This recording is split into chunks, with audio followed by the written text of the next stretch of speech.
Aujourd'hui, nous allons plonger dans un sujet fascinant qui pourrait changer notre compréhension de la douleur persistante. Donnez-moi juste quelques secondes pour arriver à ma clinique afin d'en parler.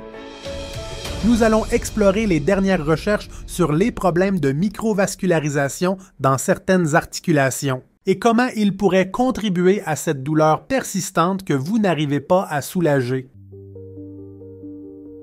Tout d'abord, décomposons ce que nous entendons par microvascularisation. La microvascularisation fait référence aux petits vaisseaux sanguins comme les capillaires qui fournissent de l'oxygène et des nutriments à nos tissus. Ces minuscules vaisseaux jouent un rôle crucial dans le maintien de la santé et du fonctionnement des tissus. Lorsqu'il y a un problème avec eux, ça peut entraîner un apport sanguin insuffisant aux articulations, provoquant de la douleur, de l'inflammation et même une dégénérescence des tissus articulaires. Ainsi, comprendre comment fonctionnent ces petits vaisseaux est essentiel pour aborder la douleur chronique.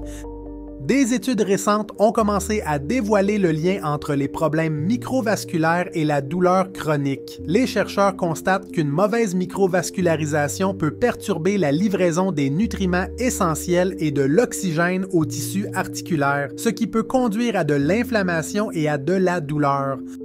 Par exemple, dans des conditions comme l'arthrose où la dégénérescence articulaire se produit, un apport sanguin insuffisant peut aggraver la détérioration du cartilage et des tissus environnants. Cela peut entraîner une augmentation de la douleur et de l'inconfort pour les personnes souffrant de ces conditions.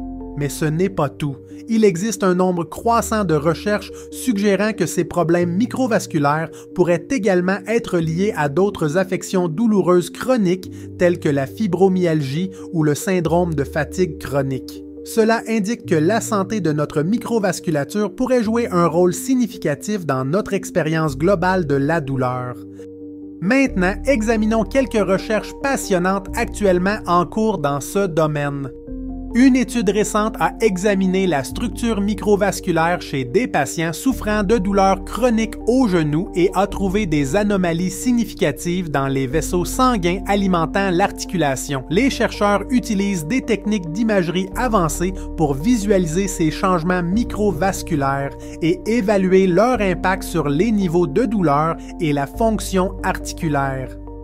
D'autres études explorent des approches thérapeutiques potentielles pour améliorer la santé microvasculaire. Par exemple, certains médicaments et interventions de style de vie, comme l'exercice et l'alimentation, sont testés pour voir s'ils peuvent favoriser la microvascularisation et par conséquent atténuer les symptômes de douleur chronique. Cette recherche en est encore à ses débuts, mais elle offre des perspectives prometteuses pour le développement de nouvelles stratégies de traitement pour les personnes souffrant de douleurs persistantes.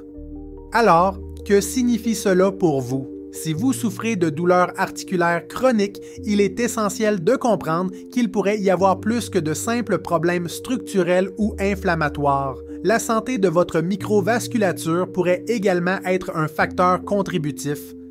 Rester informé sur les dernières recherches peut vous permettre de discuter de nouvelles options de traitement avec votre professionnel de santé.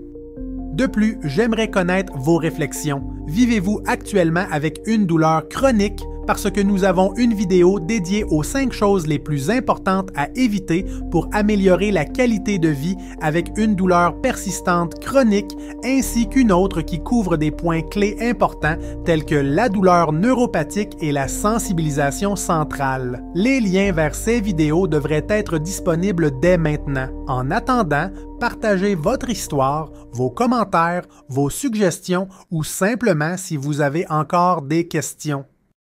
Parce qu'une personne informée, c'est une personne en contrôle de sa santé.